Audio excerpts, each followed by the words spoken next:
ഇനി മറ്റൊരു ചോദ്യമാണ് ഡിഫൈൻ സെയിൽസ്മാൻഷിപ്പ്. എന്താണ് സെയിൽസ്മാൻഷിപ്പ് അല്ലേ? നമ്മൾ പേഴ്സണൽ സെല്ലിംഗ് പറഞ്ഞു. ഇനി എന്താണ് സെയിൽസ്മാൻഷിപ്പ്?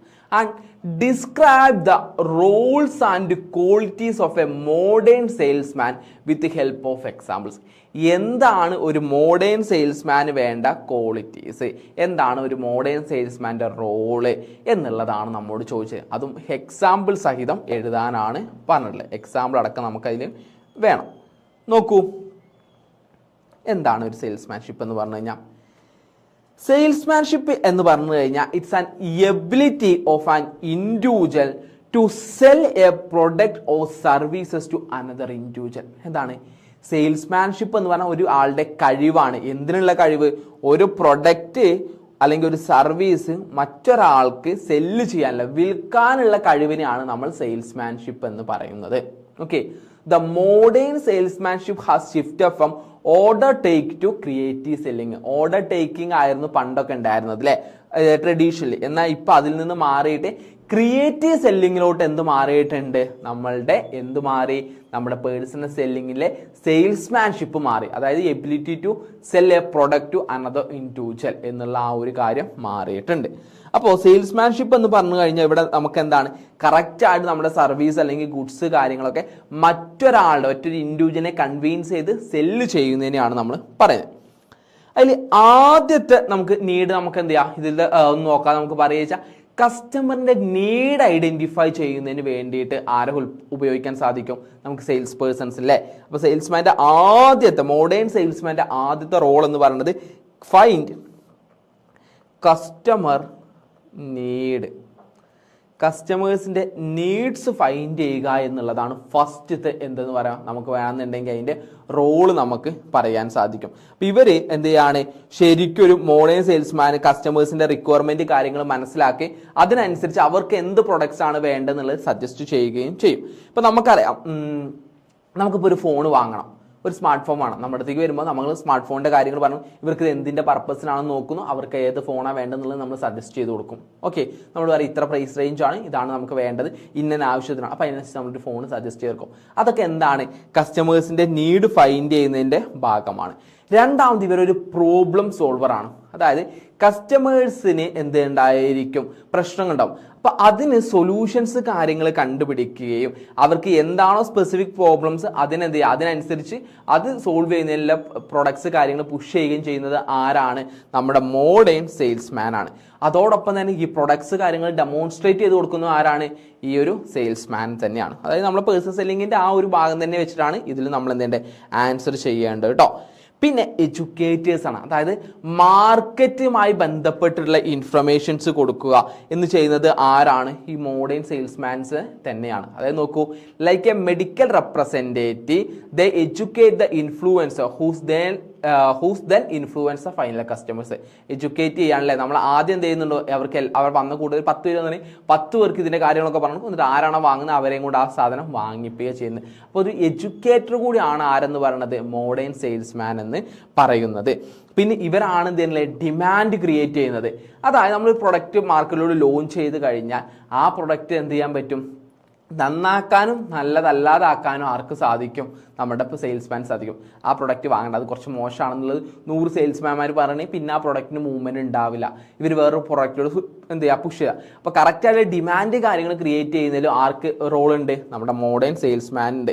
അതുപോലെ തന്നെ ആഫ്റ്റർ സെയിൽ സർവീസ് കൊടുക്കുക, അതുപോലെ തന്നെ ടെക്നോളജി, അതായത് CRM സോഫ്റ്റ്വെയർ, സോഷ്യൽ മീഡിയ, ഇതൊക്കെ യൂസ് ചെയ്യുന്നതിലൊക്കെ ആർക്ക് റോൾ ഉണ്ട്? നമ്മളുടെ മോഡേൺ സെയിൽസ്മാൻ ഉണ്ട്. അപ്പോൾ ഈ കാര്യങ്ങളൊക്കെ നമ്മൾ മനസ്സിൽ വെച്ചിട്ട് വേണം എന്ത് ചെയ്യുക, നമ്മൾ ചെയ്യാൻ വേണ്ടിയിട്ട്. അതിൽ ഏറ്റവും ഇമ്പോർട്ടൻ്റ് ആയിട്ടുള്ള 2 കാര്യങ്ങളാണ് എന്തെന്ന് പറയുന്നത്. ഇവരൊരു പ്രോബ്ലം സോൾവർ ആണ്, അതുപോലെ തന്നെ എഡ്യൂക്കേറ്റർ ആണ്. കസ്റ്റമേഴ്സിന്റെ നീഡ് കാര്യങ്ങൾ ഫൈൻഡ് ചെയ്യുന്നത് ആരാണ്? നമ്മുടെ മോഡേൺ സെയിൽസ്മാൻ ആണ്. ഓക്കെ, അപ്പൊ അത് കറക്റ്റ് ആയിട്ട് എല്ലാവരും എന്ത് ചെയ്യാം, പഠിച്ചിരിക്കുക കേട്ടോ. ഇനി ഒരു മോഡേൺ സെയിൽസ്മാൻ ഉണ്ടാവേണ്ട ക്വാളിറ്റീസ് എന്തൊക്കെയാണ്? ഓരോ the main qualities that have A modern salesman. ഒരു മോഡേൺ സെയിൽസ്മാൻ എന്തൊക്കെ ക്വാളിറ്റി ഉണ്ടായിരിക്കണം? അതിൽ ഒന്നാമത്തെയാണ് ഇന്റഗ്രിറ്റി ഉണ്ടായിരിക്കാം. ഇന്റഗ്രിറ്റി എന്ന് പറഞ്ഞാൽ honesty is a crucial for sustaining long term market survival and building trust. മാർക്കറ്റിൽ എന്ത് ചെയ്യണം, നമുക്കൊരു പ്രൊഡക്ട്സ് അല്ലെങ്കിൽ ഒരു ബ്രാൻഡിനൊക്കെ കൊണ്ടുവരുന്നുണ്ടെങ്കിൽ ട്രസ്റ്റ് ഉണ്ടാവണം അല്ലേ. അപ്പൊ അത് ബിൽഡ് ചെയ്യുന്നത് ശരിക്കും ആരാണ്? അതിന്റെ ഓണറാണോ? അല്ല, ഈ കസ്റ്റമേഴ്സുമായിട്ട് ഡീൽ ചെയ്യുന്നത് ആരാണോ അവരാണ് ഇത്തരത്തിൽ അവരുടെ സത്യസന്ധത, അവരെത്രമാത്രം എന്ത് ചെയ്യുന്നുണ്ട്, കസ്റ്റമറിന്റെ വാല്യൂ കൊടുക്കുന്നുണ്ട് എന്നുള്ള ആ ഒരു കാര്യമാണ് എന്ത് ചെയ്യുന്നത്, നമുക്ക് ഓരോ കസ്റ്റമേഴ്സിന്റെ ഒരു ബിസിനസ് ആണെങ്കിലൊക്കെ ലോങ് ടേമിൽ നിലനിർത്തുന്നത്. അപ്പോൾ ഒരു സക്സസ്ഫുൾ ആയിട്ടുള്ള സെയിൽസ്മാൻ ഉണ്ടാവേണ്ട ആദ്യത്തെ ക്വാളിറ്റിയാണ് ഇന്റഗ്രിറ്റി ഉണ്ടായിരിക്കണം. രണ്ടാമത് എംപതറ്റിക്കൽ ആയിരിക്കാം, 80 ഉണ്ടാവണം അല്ലെ. Showing that the salesman truly CARES for the customer needs and problem. അതായത് എനിക്ക് ഇങ്ങനത്തെ പ്രശ്നങ്ങളൊക്കെ ഉണ്ടെന്ന് പറയുമ്പോൾ ഇനിയിപ്പോൾ ഞാൻ എന്താ ചെയ്യേണ്ടതെന്ന് ചോദിച്ചു കഴിയുമ്പോൾ അവിടെ എന്തില്ല, അവരുടെ പ്രശ്നങ്ങൾക്ക് നമ്മൾ വാല്യൂ കൊടുക്കുന്നില്ല. അപ്പോൾ അവരുടെ പ്രശ്നങ്ങൾ നമ്മൾ കേൾക്കുന്നു, അതിനൊരു സൊല്യൂഷൻ നമ്മൾ കൊടുക്കുന്നു. അവിടെയാണ് ശരിക്കും എന്തില്ലേ ഒരു സെയിൽസ്മാൻ സക്സസ്ഫുൾ ആവുന്നത്. അപ്പോൾ ആ ഒരു 80 കറക്റ്റ് ആയിട്ടുണ്ടാവണം. പിന്നെ മറ്റൊരു ഇമ്പോർട്ടൻ്റ് ആയിട്ടുള്ള കാര്യം കമ്മ്യൂണിക്കേഷൻ ഉണ്ടായിരിക്കാം. നല്ല കമ്മ്യൂണിക്കേഷൻ അഥവാ ഇന്റർപേഴ്സണൽ സ്കിൽ ഇല്ലെങ്കിൽ എന്ത് ചെയ്യാൻ പറ്റില്ല, നമുക്ക് ആരുമായിട്ട് കമ്മ്യൂണിക്കേറ്റ് ചെയ്യാനൊന്നുമില്ല. ഇത് നമുക്ക് കുറെ ആൾക്കാരുണ്ടല്ലേ ഇൻട്രോവേർട്ട് ആണെന്ന് പറയും. എന്താണ് ഇൻട്രോവേർട്ട്? ആ ഒരു ഇൻട്രോവേർട്ട് ഒരു സെയിൽസ്മാൻ ആയി കഴിഞ്ഞാൽ നമ്മളൊന്ന് ആലോചിച്ച് നോക്കൂ, നമുക്ക് എന്തെങ്കിലും ചെയ്യാൻ പറ്റുക ഇല്ല. അപ്പോൾ ഇൻട്രോവേർട്ട് ആവാൻ പാടില്ല. അപ്പോൾ പേഴ്സണൽ സെല്ലിങ്ങിൽ എന്തുണ്ടായിരിക്കാം, അവർക്ക് നല്ല രീതിയിൽ നല്ല മാനറിൽ പെർഫോം ചെയ്യാൻ കഴിയണം. അതുപോലെ തന്നെ ലിസണിങ് സ്കിൽ ഉണ്ടായിരിക്കണം and ability to read and non verbal body language. ഞാൻ എന്ത് ചെയ്യാണ്, ഇടയ്ക്കേക്ക് ഇങ്ങനെ നിന്നു ഒരു പ്രൊഡക്റ്റ് എടുത്തിട്ട് ഇടയ്ക്കിടയ്ക്ക് ഇങ്ങനെ നോക്കുന്നു. അതിനർത്ഥം എന്താ, എനിക്ക് ആ പ്രൊഡക്റ്റ് ഭയങ്കരമായിട്ട് ഇഷ്ടപ്പെട്ടിട്ടുണ്ട്. അപ്പോൾ അത് കണ്ട് മനസ്സിലാക്കി ഇഷ്ടപ്പെട്ടിട്ടുണ്ട്, എങ്ങനെയെങ്കിലും അയാളെ അത് എന്ത് ചെയ്യാം പറഞ്ഞു കഴിഞ്ഞാൽ അത് വാങ്ങും. എന്നുള്ള ആ ഒരു കാര്യം എന്ത് ചെയ്യണം നമുക്ക് മനസ്സിലാക്കാൻ സാധിക്കണം. കമ്മ്യൂണിക്കേഷന് പോലെ തന്നെ ഇമ്പോർട്ടൻ്റ് ആയിട്ടുള്ളതാണ് ആ കാര്യം. അപ്പോൾ ആ ഇന്റർപേഴ്സണൽ സ്കിൽ ഉണ്ടാവണം. മറ്റൊന്ന് നോളജ് ഉണ്ടാവണം. ഏത് പ്രൊഡക്റ്റ് ആണെങ്കിലും അതിനെക്കുറിച്ച് നമുക്ക് നല്ല നോളജ് ഉണ്ടായിരിക്കാം, മാർക്കറ്റിലുള്ള നോളജ് ഉണ്ടായിരിക്കാം, കമ്പനീസിൻ്റെ നോളജ് ഉണ്ടായിരിക്കണം. കാരണം ഞാനൊരു ഫോൺ വാങ്ങാൻ പോകുമ്പോൾ നമുക്കറിയാം നത്തിങ് ഉണ്ട്, സാംസങ് ഉണ്ട്, അതുപോലെ തന്നെ എന്തുണ്ട്, ഷവോമി ഉണ്ട്, അങ്ങനെ ഒരുപാട് ബ്രാൻഡ് ഉണ്ട് അല്ലേ. അപ്പം ഞാൻ എന്ത് ചെയ്യാണ്, വിവോ, ഓപ്പോ കുറേ ഉണ്ടല്ലോ, ഇതിലിപ്പോൾ ഏതാണ് വാങ്ങുക? ഇതിപ്പോൾ സാംസങ്ങിൻ്റെ ഫോണാണ്, S25 അൾട്രയാണ്.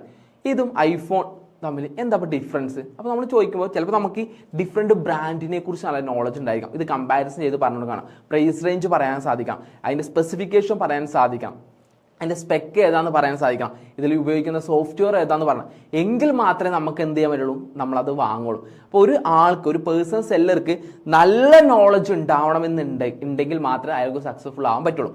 ഒരു എക്സാമ്പിൾ പറയുക, ഏറ്റവും റീസെൻ്റ് ആയിട്ട് ഞാൻ എന്ത് ചെയ്തു, വീട്ടിലേക്ക് ഒരു സ്പീക്കർ വാങ്ങാൻ വേണ്ടിയിട്ട് ഞങ്ങൾ അവിടെയുള്ള 2 ഷോപ്പിൽ കയറി. ഞാൻ ഫസ്റ്റത്തെ ഷോപ്പിൽ കയറിയപ്പോൾ ഞാൻ ജസ്റ്റ് റേറ്റ് അറിയാൻ വേണ്ടിയിട്ട് മാത്രമാണ് കയറിയിട്ടുള്ളത്. JBL ഒരു സ്പീക്കറാണ് ഞാൻ ചോദിച്ചിട്ടുള്ളത്. പക്ഷെ ആ ആള് എനിക്ക് തോന്നുന്നു അതിൻ്റെ മാനുഫാക്ചറിങ് ഡേറ്റ് മുതൽ അല്ലെങ്കിൽ ആ കമ്പനി വന്ന മുതൽ ഇങ്ങോട്ടുള്ള എല്ലാ കാര്യങ്ങളും പറഞ്ഞു തന്നിട്ടുണ്ട്. ഇനി ഇതിൻ്റെ ഇങ്ങനെ ചെറിയ കംപ്ലൈൻറ്റ് വരും, ഒരു 2-3 വർഷം ഉപയോഗിക്കും, ഇനി ഇങ്ങനെയൊക്കെ ചെയ്താൽ മതി, അല്ലെങ്കിൽ ഇവിടെ കൊണ്ടുവന്നാൽ ഞാൻ ചെയ്തു തരാം എന്നുള്ള രീതിയിൽ പറഞ്ഞു. ഞാൻ അവിടുന്ന് അപ്പോൾ വാങ്ങിയിട്ടൊന്നുമില്ല, ഞാൻ ജസ്റ്റ് പ്രൈസ് ചോദിക്കാൻ വേണ്ടി മാത്രമല്ല. മറ്റൊരു സ്ഥലത്ത് കയറിയപ്പോൾ ഇതാണ് JBLൻ്റെ സ്പീക്കർ, ഇതാണ് കേട്ടോ എന്ന് പറഞ്ഞു. സാർ ഇതാണ് സാധനം എന്ന് പറഞ്ഞ് കാണിച്ചു തന്നു. ഓക്കെ ഇതിൻ്റെ റേറ്റ് ഇത്രയാണെന്ന് പറഞ്ഞു. ഓക്കെ സാർ എന്തായാലും വാങ്ങുമ്പോൾ വരും എന്ന് പറഞ്ഞു പോന്നു. ഈ സാധനം ഞാൻ ഇന്നലെ പർച്ചേസ് ചെയ്തപ്പോൾ എവിടെ പർച്ചേസ് ചെയ്തേ, ഫസ്റ്റ് ഷോപ്പിൽ നിന്നാണ് പർച്ചേസ് ചെയ്തത്. കാരണം എന്താണ്, അയാൾക്ക് അതിൻ്റെ നോളജ് ഉണ്ട്. എന്തുണ്ട്? നോളജ് ഉണ്ട്.